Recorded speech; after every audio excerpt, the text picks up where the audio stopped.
Assassin's Creed is really about history and credible world. We're playing with a history that is, without trying to spoil things, extends back, you know, anywhere from 80 to 100,000 years from today and extends as far into the future as, you know, we have time to make games. Two specifics about Assassin's Creed. The first one, it's a huge universe spanning across many different mediums with many different characters, events, locations.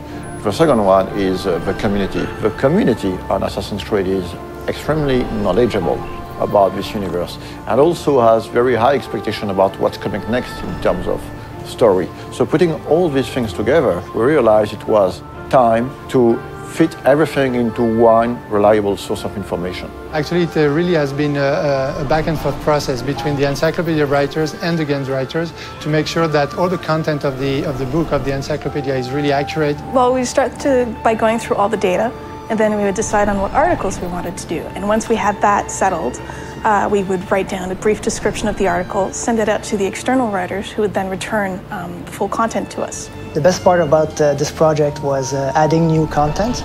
Every time you get a chance to work on a brand like Assassin's Creed, it just makes your day, you know? We are covering and unveiling a lot of information on characters such as Altair, Ezio, Desmond Miles, Subject 16, but also new assassins such as Shao Jun.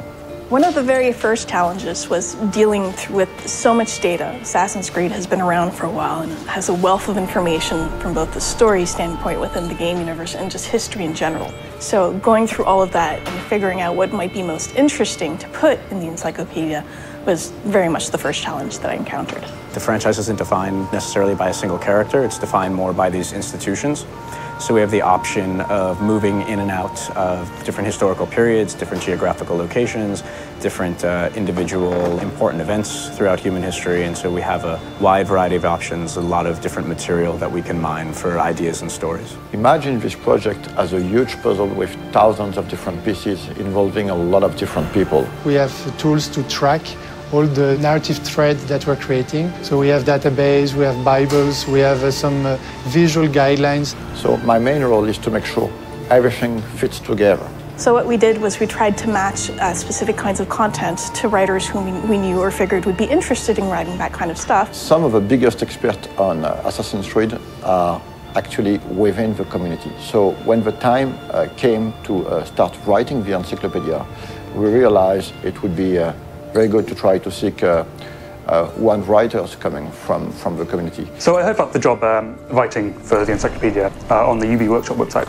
and I thought, well, it's about video games and it's about history, so it seemed perfect for me. We were really surprised by the reaction. We got hundreds of submissions, and some of them were very, very good. Well, most of the stuff I wrote was biographies, so of both the characters purely from the games and historical figures behind it. To make a long story short, instead of hiring one person, we finally hired 5 writers coming from the community. What I tried to do is dispatch the articles based on some of the test submissions they'd sent in, seeing what they liked to write best, and then we kept it contextually similar. We try to minimize the risk of bad overlapping and maximize the opportunities of cross-referencing.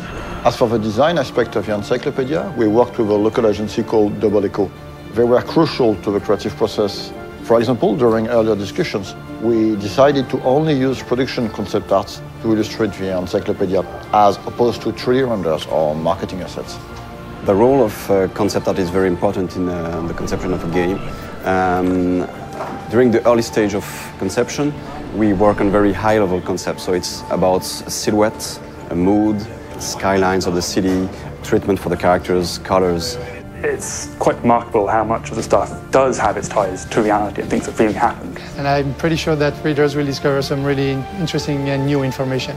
For example, in the encyclopedia, we're gonna reveal some information about the Templars, among other things, but actually the encyclopedia is gonna have some spoilers, so if you haven't played the game, just wait to read it. This encyclopedia is available in Europe in the Animus edition that you can find at retail. For more information, check on assassinscreed.com, and it is also available as a standalone worldwide on ubworkshop.com.